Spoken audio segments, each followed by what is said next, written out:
नमस्कार, exam happy by Jharkhand channel में आपका स्वागत है। तो दोस्तों जुड़ चुका हूं मैं यहां पर जेटेट परीक्षा की तैयारी को लेकर के। तो यदि आप झारखंड में 6 to 8 सामाजिक विज्ञान शिक्षक की तैयारी या भाषा शिक्षक की तैयारी कर रहे हैं तो यह वीडियो आपके लिए बहुत ही महत्वपूर्ण होगा, क्योंकि देखिए आपका जो न्यू सिलेबस बना है उसमें ज्योग्राफी सेक्शन के अंतर्गत यहाँ पर आपको जो है टॉपिक दिए गए हैं, जो सिलेबस दिए गए हैं वो आपको हम यहाँ पर देखिए JCERT जैक के किताब का हूबहू प्रश्न उत्तर आपको हम करवा रहे हैं और JCERT जैक का पूरा नोट्स बना हुआ हम आपको दे रहे हैं। यदि आप 6 से 8 सामाजिक विज्ञान शिक्षक या भाषा शिक्षक की तैयारी करना चाहते हैं तो आप यहाँ से जुड़ सकते हैं और सिर्फ केवल यदि ज्योग्राफी की तैयारी करना है तो 150 रुपये आपको लग रहे हैं, और यदि आपको भाषा शिक्षक की तैयारी करना है तो उसके लिए भी यहाँ पर सामाजिक विज्ञान के अंतर्गत भूगोल का 150 रुपये, और कंप्लीट तैयारी यदि आपको करना है तो आप सिर्फ 500 रुपये में घर बैठे ही 6 to 8 सामाजिक विज्ञान शिक्षक या भाषा शिक्षक की आप तैयारी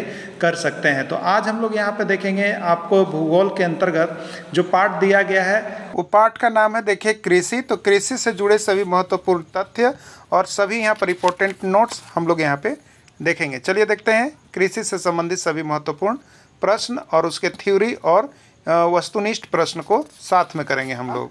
यहाँ पर जो जेटेट का न्यू सिलेबस बनाया गया है उसमें देखिएगा आपको बनाया गया है कृषि, ठीक है। तो आज हम लोग कृषि पार्ट को यहाँ पर देखेंगे, जो कि आपका JCERT का किताब जो है आप देख सकते हैं क्लास 8 का एक्सरसाइज 4 में आपको देखने को मिल जाएगा। वहाँ से आप सारा कृषि को देख सकते हैं, ठीक है।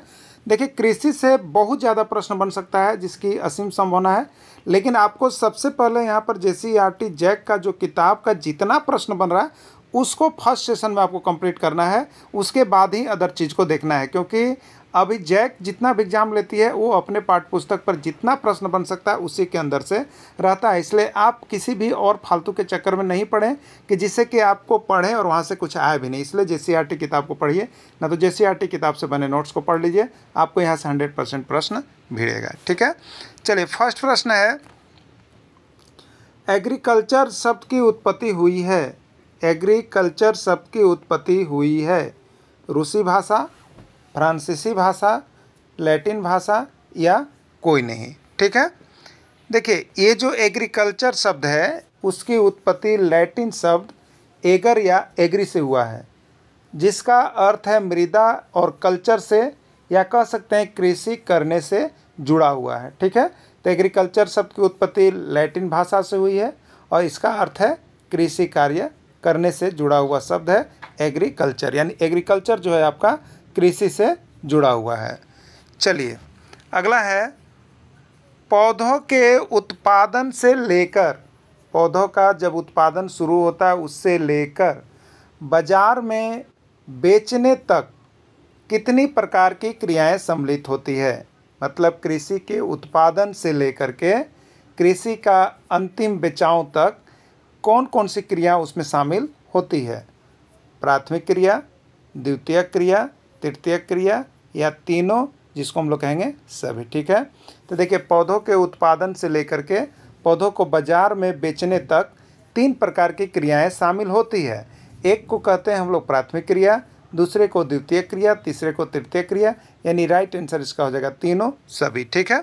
और आपको हम बता देते हैं कि ये जो प्राथमिक क्रिया, द्वितीयक क्रिया और तृतीयक क्रिया है, ये तीनों को अभी हम लोग यहाँ पर डिटेल्स में देखेंगे इसी PDF में। और इससे एक प्रश्न आपका एग्जाम में हर बार सभी राज्यों के शिक्षक पात्रता पूरा पूछा गया है, इसलिए आप इसको अच्छी तरह से समझ लीजिएगा, ठीक है। वीडियो को छोड़ कर कहीं नहीं जाएंगे और प्राथमिक द्वितीय क्रिया को 100% समझ लेंगे। यहाँ से एक प्रश्न आपका एग्जाम में रहेगा तो रहेगा, एकदम कन्फर्म रहिएगा आप लोग 100%, ठीक है। चलिए नेक्स्ट प्रश्न को देखते हैं। प्राथमिक क्रिया में शामिल है, प्राथमिक क्रिया के अंतर्गत कौन कौन चीज़ आता है आपको बताना है। कृषि, खनन या उत्खनन, मछली उत्पादन या सभी, ठीक है।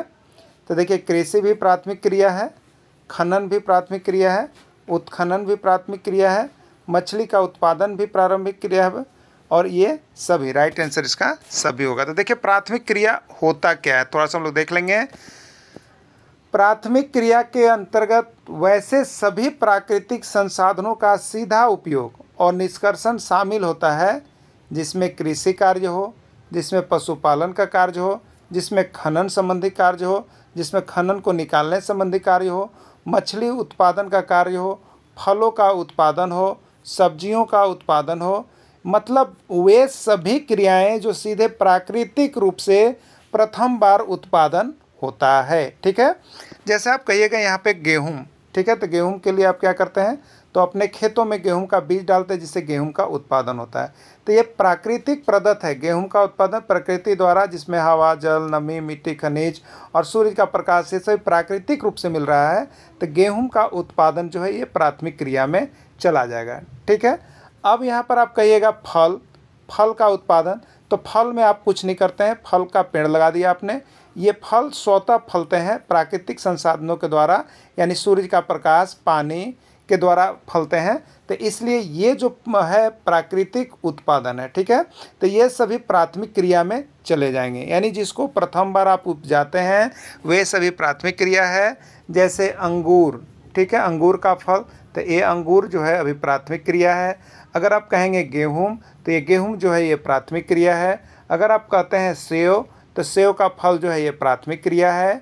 उसके बाद यदि हम कहते हैं यहाँ पे आलू, तो आलू का प्रथम बार उत्पादन जो है प्राथमिक क्रिया है।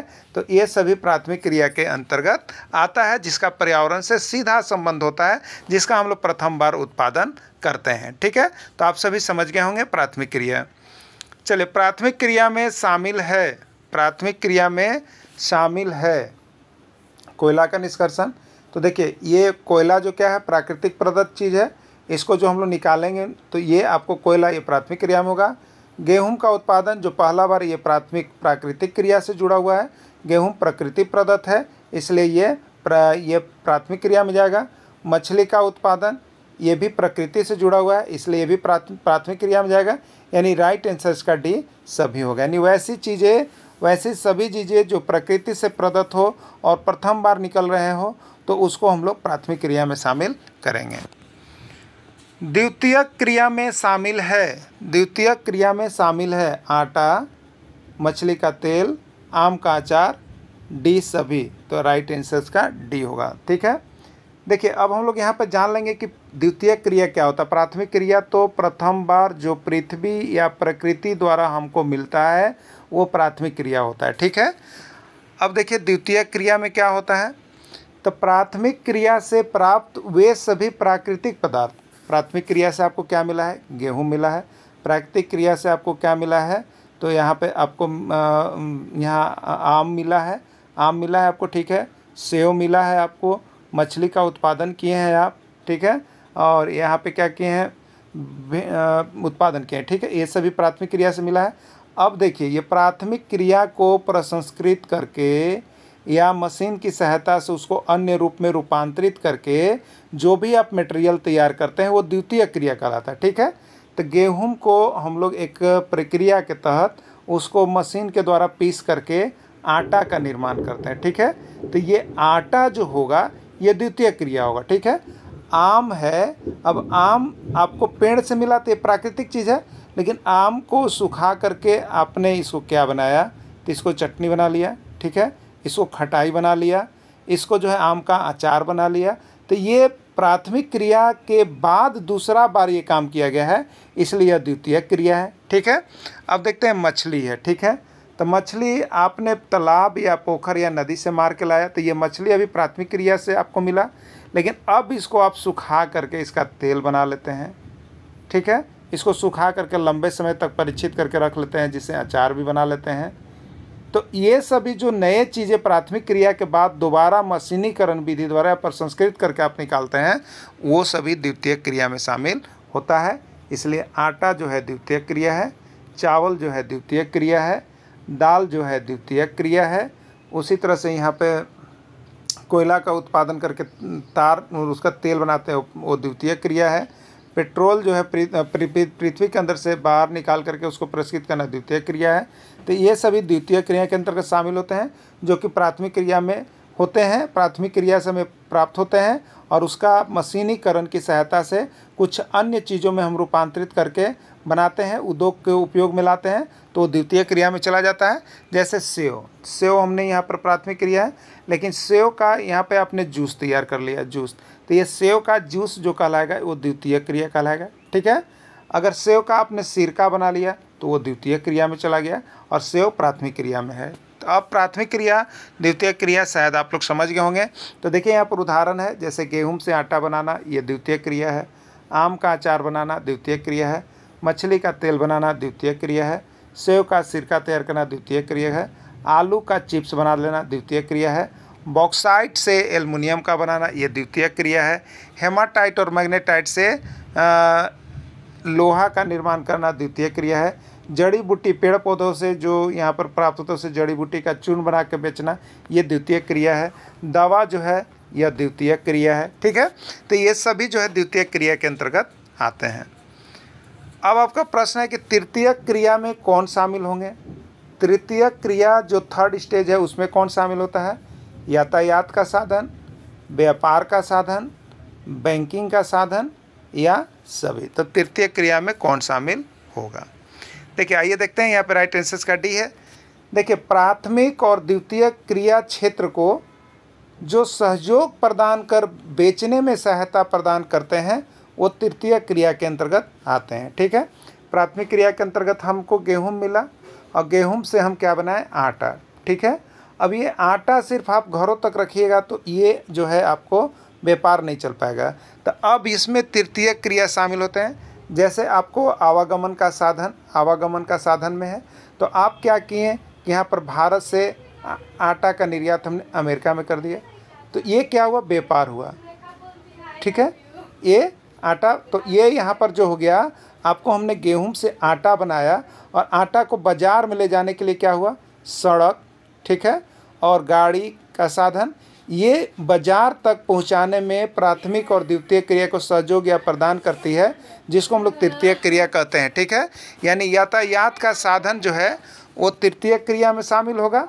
उसी तरह से देखिए संचार का बहुत से साधन अभी आप देखते होंगे, चाहे यूट्यूब पर देखते हैं चाहे टीवी पर देखते हैं, तो हमें सर्फ एक्सेल का प्रचार देखते हैं। ठीक है, आटा का प्रचार देखते हैं। ये क्या कर रहा है, तो आपको उद्योग को बढ़ावा देने में मदद कर रहा है। ठीक है, तो ये भी जो है आपको तृतीयक क्रिया में संचार का साधन। बाजार का साधन, ठीक है, बाजार का साधन, बाजार में जो सामान हम लोग बेचते हैं, बाजार का साधन, वो आपको जो है यहाँ पर किस क्रिया के शामिल होता है, तो तृतीयक क्रिया के अंतर्गत शामिल होता है बाजार का साधन। तो बाजार आपको क्या करता है, तो प्राथमिक और द्वितीयक क्रिया का जो क्षेत्र होता है वो आपको यहाँ पर बेचने में सुविधा प्रदान करता है, इसलिए बाजार जो है तृतीयक क्रिया है। व्यापार का साधन, व्यापार करने के लिए हमें सभी साधन जो मिलते हैं वो भी तृतीयक क्रिया का है।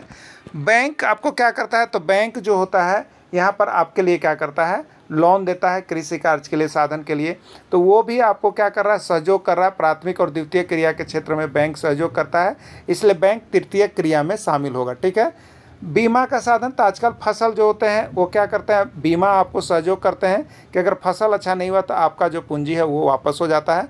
तो ये बीमा भी आपको प्राथमिक और द्वितीयक क्षेत्र में सहयोग करते हैं। तो जो प्राथमिक और द्वितीयक क्षेत्र में सहयोग करते हैं वो तृतीयक क्रिया के अंतर्गत आता है, तो ये बीमा भी जो है आपको तृतीयक क्रिया में चला जाएगा। ठीक है, फिर है विज्ञापन का साधन, विज्ञापन का साधन। ठीक है, ये विज्ञापन हमें क्या करते हैं, तो बाज़ार में किसी भी उत्पादन को आगे बढ़ाने में सहायता करते हैं, तो ये विज्ञापन भी तृतीयक क्रिया में चला जाएगा। तो देखिए आपको प्राथमिक क्रिया, द्वितीयक क्रिया और तृतीयक क्रिया, यहाँ से एक प्रश्न रहेगा, आप इसको अच्छा तरह से समझ गए होंगे। तो आप सभी प्राथमिक, द्वितीयक और तृतीयक क्रिया से जितने भी प्रश्न हो सके आप यहाँ पर बना सकते हैं। ठीक है, इसी पर आधारित सारे प्रश्न रहेंगे। कृषि किस प्रकार की क्रिया है, आपको बताना है कि कृषि जो है किस प्रकार की क्रिया है, प्राथमिक, द्वितीयक, तृतीयक या सभी। ठीक है, तो कृषि ये प्राकृतिक प्रदत्त चीज़ है। कृषि के संबंध से हम यहाँ पर क्या कहेंगे, तो कृषि के लिए आप कह सकते हैं गेहूं का उत्पादन, सरसों का उत्पादन, राई का उत्पादन, इसी तरह से आप कह सकते हैं यहाँ पे सूरजमुखी हो गया, उसी तरह से आप कह सकते हैं अरहर का उत्पादन, मूंग का उत्पादन। तो ये सभी कृषि से जुड़ा हुआ है। तो कृषि से जो प्रत्यक्ष प्राकृतिक रूप से जुड़े हैं वो सभी प्राथमिक क्रिया में चले जाएंगे। ठीक है, लोहा और इस्पात उद्योग किस प्रकार के संसाधन के अंतर्गत आते हैं, प्राथमिक क्रिया, द्वितीयक क्रिया, तृतीयक क्रिया या सभी। ठीक है, तो देखिए लोहा और इस्पात उद्योग जो होता है वो हम लोगों को किसके क्रिया के अंतर्गत आता है, तो लोहा का उत्पादन के लिए देखिए हम पृथ्वी के अंदर से क्या निकालते हैं, तो हेमाटाइट। ठीक है, हेमाटाइट और मैग्नेटाइट, और इसी से ये प्राथमिक क्रिया हो गया, हेमाटाइट और मैग्नेटाइट पृथ्वी के अंदर से निकला प्राथमिक क्रिया। इसको मशीनीकरण विधि द्वारा हम लोहा का निर्माण करते हैं। तो प्राथमिक क्रिया से जो हम उद्योग का निर्माण कर लेते हैं वो द्वितीय क्रिया होता है, तो लोहा और इस्पात जो है द्वितीय क्रिया में चला जाएगा। ठीक है। गाड़ी किस प्रकार की क्रिया के अंतर्गत आता है? प्राथमिक क्रिया, द्वितीय क्रिया, तृतीय क्रिया या कोई नहीं। ठीक है। ये गाड़ी हमें क्या करता है? तो प्राथमिक क्रिया और द्वितीय क्रिया जो होता है उसको सहयोग प्रदान करता है। ठीक है। जैसे गेहूँ हमने मार्केट में या खेत में है, उसको हम घरों तक लाने के लिए ये सहयोग करता है हमको गाड़ी। ठीक है। या इसको बाजार में ले जाने के लिए सहयोग करता है गाड़ी। तो प्राथमिक और द्वितीय क्रिया को अधिक जगहों तक पहुंचाने में, प्रचार करने में जो हमें सहयोग करते हैं वो तृतीय क्रिया के अंतर्गत आते हैं। तो गाड़ी जो है आपको तृतीय क्रिया के अंतर्गत शामिल हो जाएगा। ठीक है। चलिए, अब कल्चर से जुड़े कुछ विशेष वर्ड्स होंगे जिसको आपको यहाँ पर जानना पड़ता है। एग्रीकल्चर किसके उत्पादन से संबंधित है? एग्रीकल्चर किसके उत्पादन से संबंधित है? कृषि कार्य, रेशम उत्पादन, पीसी कल्चर या सभी। ठीक है। तो देखिए, एग्रीकल्चर जो है आपको एग्रीकल्चर या कृषि कार्य से जुड़ा हुआ है। एग्रीकल्चर कृषि कार्य से हो जाएगा। ठीक है। सेरीकल्चर का संबंध किसके उत्पादन से है? सेरीकल्चर का संबंध किसके उत्पादन से है? मत्स्य पालन, अंगूरों की खेती, उद्यान कृषि या कोई नहीं। ठीक है। तो सेरीकल्चर किससे होता है? सेरीकल्चर जो होता है रेशम उत्पादन से जुड़ा हुआ होता है। यहाँ पर रेशम उत्पादन कहीं नहीं है, राइट आंसर इसका डी होगा। ठीक है। तो सेरीकल्चर का संबंध किससे है? याद रखिएगा, सेरीकल्चर का संबंध रेशम उत्पादन से जुड़ा हुआ है। रेशम के कीटों का वाणिज्यिक पालन सेरीकल्चर कहलाता है। याद रखिएगा, ये कल्चर से भी एक प्रश्न होता है। ठीक है। आपको केवल इंपॉर्टेंट चीज़ जेसीईआरटी का मिल रहा है, इसलिए इसको दम दिमाग में बना लीजिएगा और सब कुछ देख करके ही जाइएगा। ठीक। अगला, पीसी कल्चर का संबंध किसके उत्पादन से है? रेशम उत्पादन, कृषि उत्पादन, मत्स्य पालन या कोई नहीं। ठीक है। तो पीसी कल्चर जो होता है आपको वो किसके उत्पादन से होता है? पीसी कल्चर मत्स्य उत्पादन, मछली उत्पादन से जुड़ा हुआ है। ठीक है। और सेरीकल्चर किससे जुड़ा हुआ है? रेशम उत्पादन से जुड़ा हुआ है। एग्रीकल्चर किससे जुड़ा हुआ है? कृषि उत्पादन से जुड़ा हुआ है। यह उत्पादन का जो कल्चर वाले पॉइंट है वो पॉइंट एक आपके एग्जाम में आ रहे हैं। ठीक है। तो यहाँ पे लिखा हुआ देखिए, सभी नोट्स में आपको बना दिया गया है। पीसी कल्चर का संबंध मत्स्य उत्पादन से है और यह पीसी कल्चर जो प्राथमिक क्रिया के अंतर्गत आता है। विटीकल्चर का संबंध किसके उत्पादन से संबंधित है? विटीकल्चर का संबंध किसके उत्पादन से संबंधित है? अंगूर की खेती या उसी को कहते हैं हम लोग द्राक्षा, मत्स्य पालन, कृषि उत्पादन या कोई नहीं। ठीक है। तो विटीकल्चर का संबंध जो होता है, विटी यहाँ पर अंगूर होता है, यानी अंगूर की खेती, अंगूर उत्पादन या द्राक्षा कृषि, ये विटीकल्चर से जुड़ा हुआ है। मत्स्य उत्पादन से पीसी कल्चर और कृषि उत्पादन से एग्रीकल्चर। ठीक है। अगला प्रश्न है, हॉर्टिकल्चर का संबंध किससे है? हॉर्टिकल्चर का संबंध किससे है? उद्यान कृषि से, द्राक्षा कृषि से, अंगूरों की खेती से या सभी। ठीक है। तो हॉर्टिकल्चर का संबंध जो होता है उद्यान कृषि से जुड़ा हुआ है। द्राक्षा कृषि का संबंध विटीकल्चर से है, या अंगूरों की खेती का संबंध विटीकल्चर से है। राइट आंसर उद्यान कृषि से होगा। तो ये सभी पॉइंट आप लोगों के लिए देखिए बहुत ही इंपॉर्टेंट थे। बाकी नीचे देखिए सभी कृषि का एक पॉइंट बनाया हुआ है, आप सभी इसको देख लीजिएगा। तो एग्रीकल्चर, एग्री से देखिए सेरी, पीसी, वीटी और यहाँ बीच में जुड़ा हुआ है कल्चर, यानी एग्रीकल्चर। एग्रीकल्चर का संबंध कृषि से है। सेरीकल्चर रेशम उत्पादन से जुड़ा हुआ है। पीसी कल्चर मत्स्य उत्पादन से जुड़ा हुआ है। विटीकल्चर द्राक्षा कृषि अंगूर उत्पादन से जुड़ा हुआ है। और हॉर्टिकल्चर उद्यान कृषि बागवानी से जुड़ा हुआ है। ठीक है। तो इतने पॉइंट को हम लोगों ने यहाँ पर जो कृषि का है वो पार्ट 1 में हमने देखा। अब इसका पार्ट 2 लेकर के हम आपको आएंगे, आप वहाँ पर कृषि देखते रहिएगा। कृषि से लगभग ज्योग्राफी हो या 1 से 5 के शिक्षक हो पर्यावरण अध्ययन, यहाँ से 1 से 2 प्रश्न आपका पक्का छपा हुआ रहेगा। इसलिए कृषि के सारे सेशन को आप लोग देख लीजिएगा। और जो लोग अब तक नहीं जुड़े हैं, एग्ज़ाम आपका बहुत जल्द होने जा रहा है। यहाँ पर जो है कमेटी की घोषणा बहुत जल्द हो गई है। आप सभी ज़रूर जुड़िए और जितना हो सके जल्द से जल्द तैयारी कीजिए। वीडियो के अंत तक तो जुड़े देखिए, रहें। आप सभी यहाँ पर जेटेट की तैयारी जेसीईआरटी बुक से कीजिएगा और जेसीईआरटी का बने हुए नोट्स को आप लोग अवश्य देखिएगा, ठीक है। तो जेटेट में जुड़े हर सभी महत्वपूर्ण प्रश्न आपको जेसीईआरटी से आ रहे हैं, तो आप सभी जेसीईआरटी नोट्स के लिए यहाँ पर अवश्य जुड़ेंगे। सिर्फ और सिर्फ आपको देखिए अभी बहुत ही कम कीमतें 500 रुपये में आपको नोट्स, PDF क्लासेस सारी चीज़ें आपको प्रोवाइड की जा रही है। आप सभी अभी अवश्य जुड़िएगा। मोबाइल नंबर आगे दिया हुआ है 9631054226 पर अभी संपर्क करें। धन्यवाद।